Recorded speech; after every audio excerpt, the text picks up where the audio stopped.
Assalamualaikum warahmatullahi wabarakatuh. Kami kelompok 2 akan menjelaskan mengenai perspektif tentang kepemimpinan dan khilafah dalam sejarah Islam, yaitu sistem kepemimpinan di era Khulafaur Rasyidin.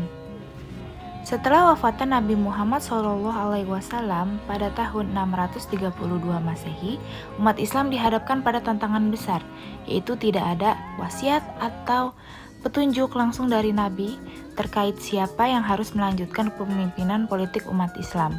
Hal ini mendorong para sahabat untuk bermusyawarah dan akhirnya memilih Abu Bakar Asy-Siddiq sebagai khalifah pertama. Era kepemimpinan Khulafaur Rasyidin mencangkup 4 khalifah, yaitu pertama ada Abu Bakar, yang kedua Umar bin Khattab, yang ketiga Utsman bin Affan, dan yang terakhir Ali bin Abi Thalib. Masa ini dikenal sebagai periode emas dalam sejarah Islam yang dimana nilai-nilai keadilan, kesederhanaan, dan syura atau musyawarah menjadi pilar utama dalam kepemerintahan. Namun situasi saat itu tidak mudah, yang dimana terjadi potensi perpecahan antara kaum Ansor dan Muhajirin mengenai siapa yang layak memimpin. Sedangkan di luar ancaman dari Kekaisaran Romawi dan Persia terus membayangi.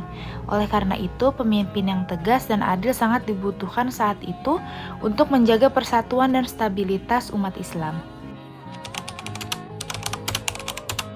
Karakteristik kepemimpinan Khulafaur Rasyidin menjadi teladan sepanjang sejarah, diantaranya pemilihan secara demokratis melalui musyawarah.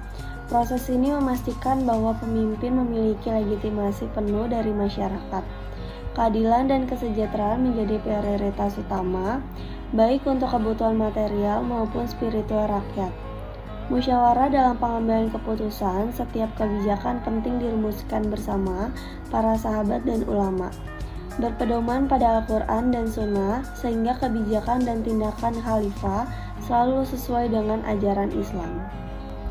Hidup sederhana, para khalifah menolak kemewahan dan lebih memprioritaskan kebutuhan rakyat daripada kepentingan pribadi. Misalnya, Umar bin Khattab dikenal sebagai pemimpin yang sederhana namun tegas. Ia sering terlihat menggunakan pakaian biasa dan hidup tanpa kemewahan. Meskipun wilayah kekuasaannya sangat luas, sikap ini menjadi teladan bagi para pemimpin Islam di masa depan. Prinsip syura atau musyawarah adalah pilar utama dalam kepemimpinan Khulafaur Rasyidin.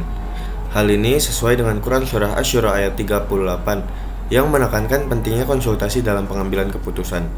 Contoh nyata dari prinsip ini adalah pemilihan Abu Bakar Asy-Siddiq sebagai khalifah melalui musyawarah para sahabat senior. Selain itu, keadilan sosial menjadi prioritas utama pemerintahan. Khalifah Umar bin Khattab misalnya memastikan distribusi zakat yang adil kepada mereka yang membutuhkan, seperti fakir miskin, janda, dan yatim piatu. Bahkan non-muslim dilindungi hak-haknya selama mematuhi hukum yang berlaku dan membayar jizyah. Sistem pemerintahan pada masa ini sangat terorganisasi. Khalifah memiliki kekuasaan yang terpusat, namun tetap mengacu pada syariat Islam. Tugas-tugas pemerintahan dibagi secara efisien kepada para sahabat berdasarkan keahlian mereka. Sistem peradilan pun dijalankan dengan sangat adil di mana semua orang diperlakukan sama di hadapan hukum, tanpa memandang status sosial. Meskipun era Khulafaur Rasyidin telah berlalu, nilai-nilai kepemimpinan yang mereka terapkan tetap relevan hingga saat ini. Prinsip keadilan, musyawarah, dan akuntabilitas ini menjadi pembelajaran penting dalam membangun sistem pemerintahan yang adil dan inklusif. Namun setelah Khulafaur Rasyidin, kepemimpinan umat Islam berubah, terutama dengan munculnya dinasti Umayyah yang lebih menyerupai sistem monarki, hingga akhirnya institusi formal khilafah berakhir pada tahun 1924 dengan runtuhnya Kekhalifahan Utsmaniyah. Di era modern, umat Islam menghadapi tantangan baru dalam menyeimbangkan ajaran Islam dengan prinsip demokrasi dan modernitas. Meski demikian, semangat keadilan, ketakwaan, dan pengabdian kepada rakyat yang dicontohkan oleh para khalifah Rasyidin tetap menjadi inspirasi bagi pemimpin muslim di seluruh dunia.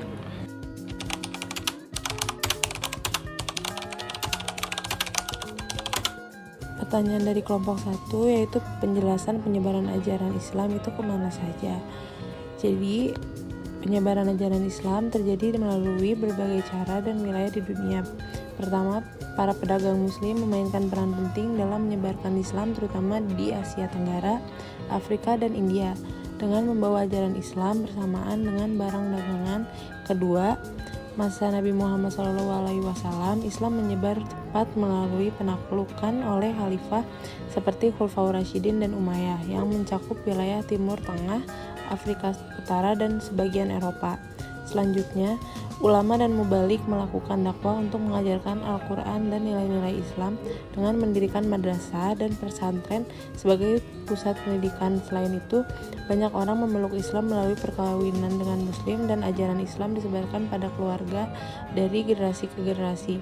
Di era modern, penyebaran ajaran Islam juga dilakukan melalui media massa dan sosial media yang memungkinkan akses informasi dan konten pendidikan Islam.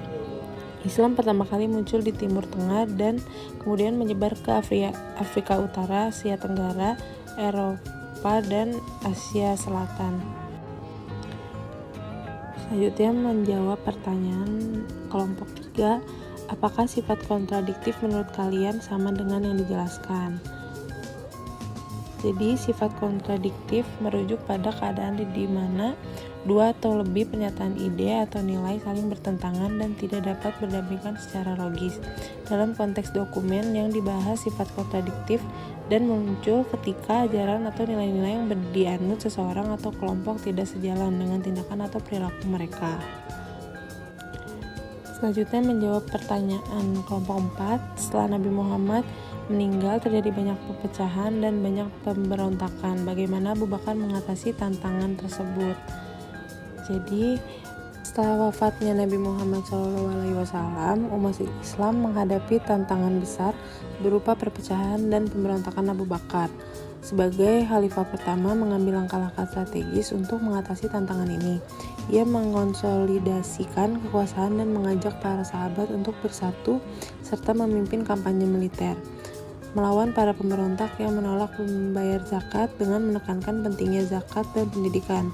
Abu Bakar berhasil menegakkan kembali otoritas Islam dan menjaga persatuan umat, menunjukkan kepemimpinan yang tegas dan bijaksana di masa-masa yang sulit.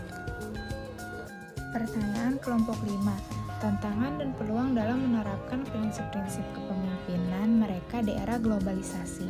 Jawabannya ada tantangan.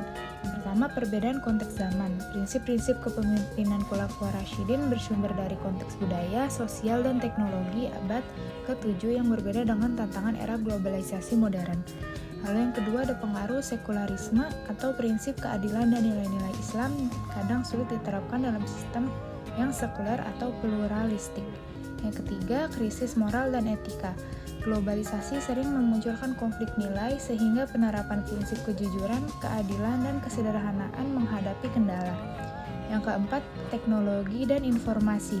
Pemanfaatan teknologi yang tidak tepat dapat mengaburkan esensi nilai-nilai kepemimpinan tersebut.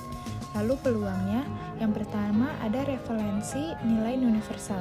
Nilai seperti keadilan, amanah, dan kesederhanaan tetap relevan sebagai dasar kepemimpinan modern yang etis dan inklusif.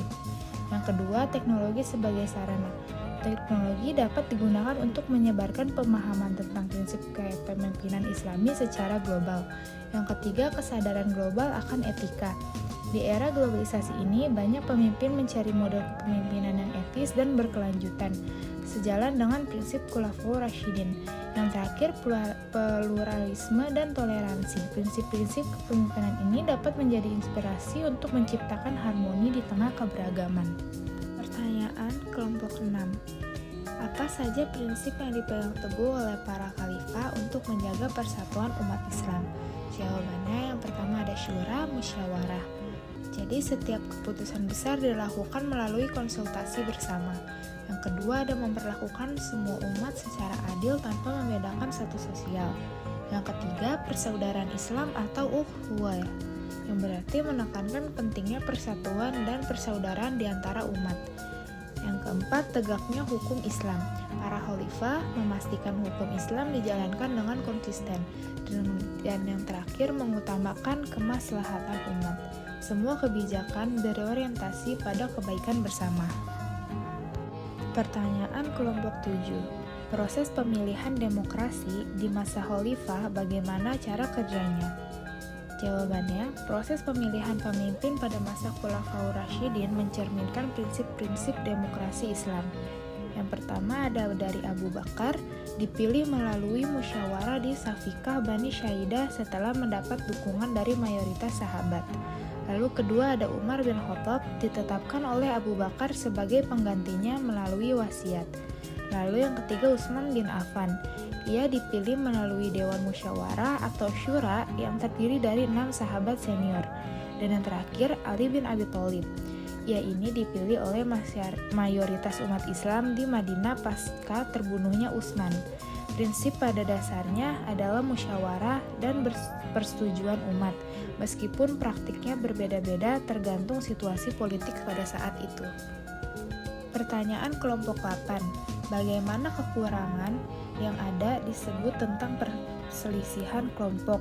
Bagaimana Ali sebagai pemimpin menyelesaikan konflik tersebut? Jawabannya, kekhalifahan Ali bin Abi Thalib diwarnai oleh konflik besar seperti Perang Jamal atau perlawanan Aisyah, Talhah, dan Zubair, yaitu Ali mencoba berdialog tetapi perang tetap pecah. Setelah menang, ia memaafkan para pemberontak yang tersisa. Lalu ada perang Siffin atau konflik dengan Muawiyah, yang berarti Ali mencoba menyelesaikan melalui arbitrase, tetapi ini justru memperburuk situasi. Lalu kemunculan Khawarij, yaitu Ali menghadapi kelompok ini dengan tegas melalui peperangan di Nahrawan. Lalu, Ali berupaya menyelesaikan konflik dengan dialog dan musyawarah, tetapi situasi politik yang rumit membuat banyak keputusan sulit diambil dengan hasil memuaskan semua pihak.